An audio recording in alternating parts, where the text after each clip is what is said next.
Hello दोस्तों, तो आ चुका है नई वीडियो के साथ। तो आज मैं सॉफ्ट पेपर से बनाने चाहता हूँ शिव जी की ड्राइंग। तो ब्लैक पेपर ले लिया मैंने, उसके ऊपर मैंने व्हाइट सॉफ्ट पेस्टल से शाइनिंग बनाने के लिए मैंने व्हाइट, रेड और हल्का सा फेसिया कलर ऐसे मिक्स करके मैं शाइन बनाना चाहता हूँ सूरज की।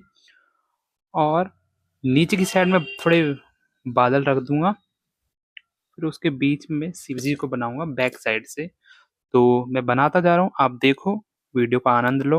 और वीडियो अगर अच्छी लगे तो लाइक, शेयर एंड सब्सक्राइब जरूर करें मेरे चैनल को, ताकि मैं इसी तरीके से आपके लिए अच्छी अच्छी वीडियो लाता रहूं।